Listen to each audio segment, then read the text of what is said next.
তারপরে বান্দাকে ডেকে ডেকে বলেন আল্লাহ মিন মুবতালান, তোমাদের মধ্যে কেউ কি অসুস্থ আছো, ফাআফিয়াহু, আমি তাকে সুস্থতা দান করব। আল্লাহ মিন মুস্তাগফিরিন ফাগফির লাহ, তোমাদের মধ্যে কেউ কি আছো ক্ষমা প্রার্থনাকারী, আমি তাকে ক্ষমা করে দিব। এভাবে ডেকে ডেকে আল্লাহ তাআলা দিতে থাকেন। 24 ঘন্টার ভিতরে দোয়া কবুলের সবচেয়ে আদর্শ সময়, যে সময়ের দোয়া কবুলের সম্ভাবনা সবচেয়ে বেশি, সেটা হলো ভোর রাতের সময়টা। আল্লাহ সুবহানাহু ওয়া তাআলা ডেকে ডেকে বান্দার ক্ষমা ঘোষণা করেন, বিপদ আপদ দূর করেন, অসুখ বিসুখ দূর করেন। এই সময়টা হলো রাতের শেষ প্রহর, ফজরের আগের সময়টা, তাহাজ্জুদের সময়টা। 11 মাস ধরে আমরা নানা ব্যস্ততার অজুহাতে আমাদের তাহাজ্জুদ পড়ার সুযোগ হয় না, ভোর রাতে ওঠার সুযোগ হয় না। ভাইরা আমার, রমাদানের মাস, আপনি তো সাহরি খেতে প্রায় প্রতিদিনই উঠছেন।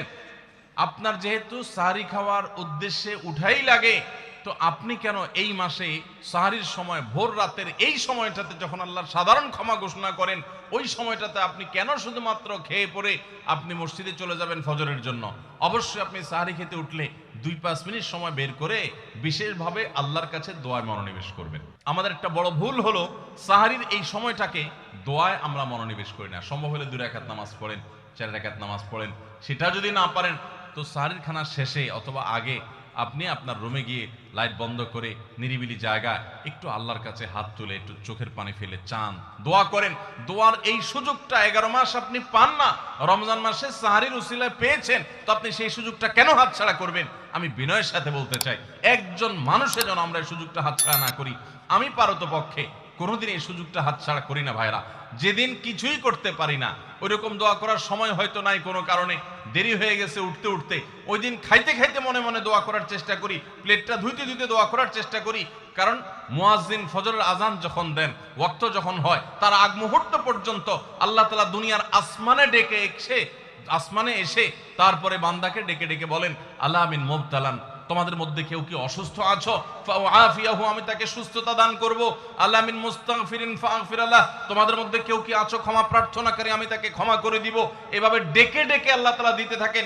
টোটাল 24 ঘন্টার মধ্যে যেই সময়টার দোয়া ফেরত দেয়া হয় না, যেই সময়টার দোয়া মিস হওয়ার সম্ভাবনা খুবই কম, আপনার দোয়ার বেসিক শর্তগুলো ঠিক থাকলে এই দোয়া কবুল হওয়ার সম্ভাবনা জোরালো, সেই সময়টা হলো ভোর রাতের সময়টা। রমজান মাসে এই সময়টাতে দোয়ার যে সুযোগ তৈরি হয়, দোয়ার যে বিশাল সুযোগ আপনি পান, এই সুযোগটা হাতছাড়া করে আপনি শুধুমাত্র খেয়ে দিয়ে এই সময়টাকে পার করে দেন, এটা কখনো বুদ্ধিমানের কাজ হতে পারে না। এই জন্য রমজান মাসের ভুলগুলোর মধ্যে থেকে একটা হলো যে সাহরির সময়টাতে, ভোর রাতের সময়টাতে, দোয়া কবুলের গুরুত্বপূর্ণ সময়টাতে আমরা দোয়া তো করিই না। অনেকে ওই সময় আজকাল সাহরি পার্টি বের করেছেন, তামাশা বের করেছেন, অনেকে টেলিভিশনের প্রোগ্রাম দেখেন। কোন চ্যানেলে সাহরির সময়ের কোন প্রোগ্রাম আমরাও মাঝে মধ্যে এগুলো আগে রেকর্ড করা থাকে। সাহরির সময় আমরা টেলিভিশনে প্রোগ্রাম করতে চাই না, আগে রেকর্ড করা থাকে, সেগুলো চলে। এগুলো হলো তাদের জন্য যারা টেলিভিশনে হারাম জিনিস দেখবে, ওই টাইমটাতে সে যেন হারাম জিনিস না দেখে ভালো কিছু দেখে। আপনাদেরকে আমরা বলবো কখনো ওই ভোর রাতের ওই সময় ইসলামিক প্রোগ্রামও দেখতে যাবেন না। আপনি ওই সময়টাতে আল্লাহর সাথে কথা বলবেন, ওই টাইমটা ইবাদতের সময়, ওই টাইমটা দোয়া এবং রোনাজারের সময়।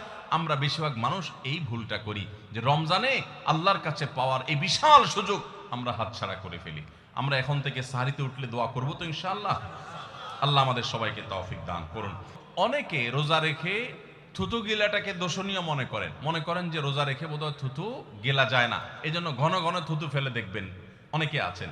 বিশেষ করে নতুন নতুন যখন রোজা রাখে পোলাপান, তখন দেখবেন যে মিনিটে মিনিটে থুতু ফেলে। আছে না নাই? এই ঘন ঘন রোজা রাখে আপনার থুতু ফেলে কেন? কারণ মনে করতেছে থুতু গিললে তার রোজা ভেঙে যাবে। ভাই, থুতু যদি আপনি না গিলেন আপনি বাঁচবেন? থুতু না গিললে কেউ বাঁচবে?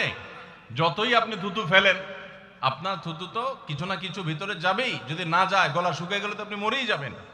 এই জন্য এটা একটা ভুল যে আমরা মনে করি থুতু ফেলা লাগে। রোজা রেখে রোজার কারণে এক্সট্রা কোনো থুতু ফেলার দরকার নাই। হ্যাঁ, আপনার মুখে বালু চলে আসছে, একটা মশা ঢুকে গেছে, আপনি রোজা আছে, এটা যেন ভিতরে না যায় সেজন্য থুতুটা ফেলে দিলেন, এটা ভিন্ন কথা। আপনি বেসিনে গিয়ে ফেলে আপনি একটু পানি ঢেলে দিলেন। কিন্তু রোজা রেখে ঘন ঘন থুতু ফেলতে হবে, থুতু গিলা যাবে না, এরকম কোনো কথা নাই। এটা আমাদের একটা ভুল, রমজান কেন্দ্রিক একটা ভুল।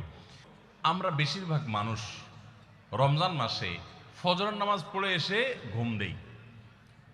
আপনার যদি রাতে ঘুম না পুরে আবার দিনে ডিউটি থাকে, ঘুম একটু যদি যাওয়াই লাগে, তো ফজরের পর পর ঘুমাবেন না।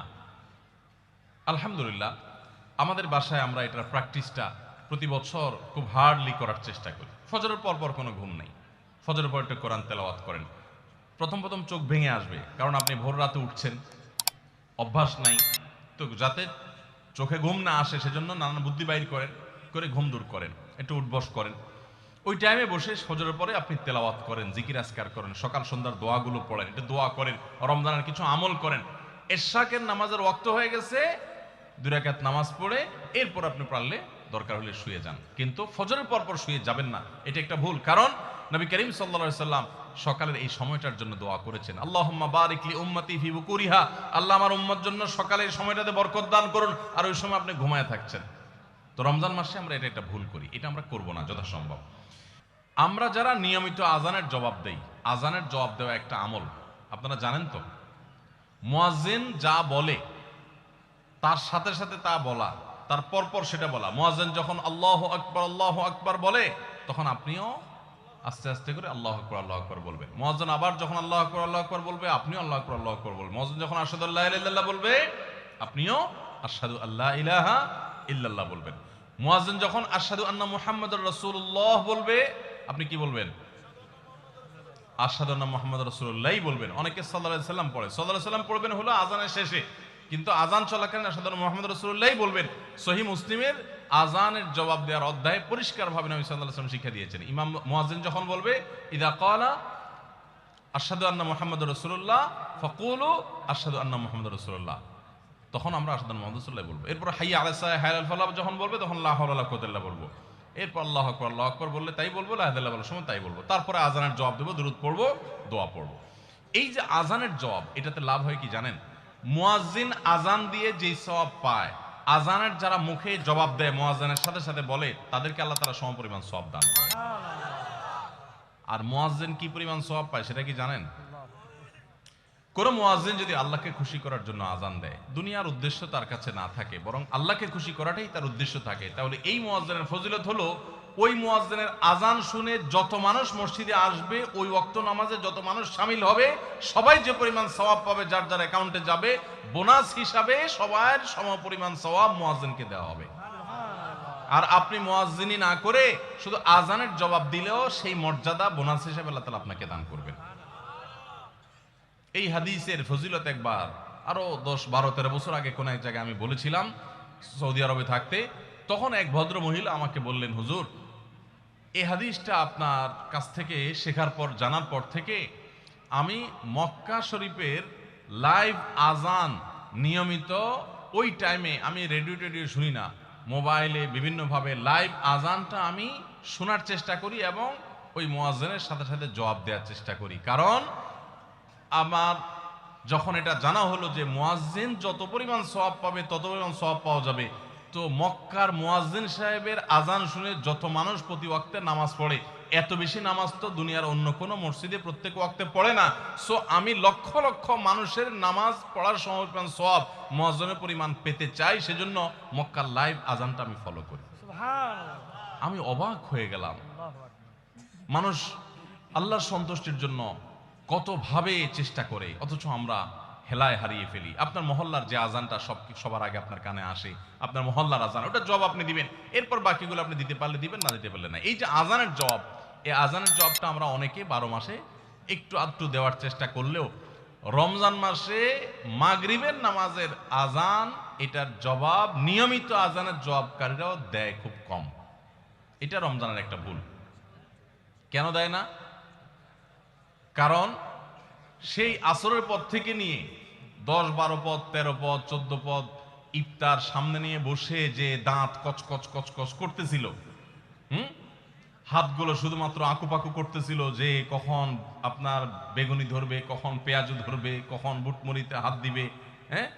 যখন আকুপাকু করতেছিল, সূর্য ডুবছে, মুয়াজ্জিন সাহেব আল্লাহু আকবার হাঁকা শুরু হয়েছে, আর হুমড়ি খেয়ে অনেক ঝাঁপায়া পড়ছে, খাইতে খাইতে কখন আজান শেষ হয়ে গেছে টেরও পায়নি।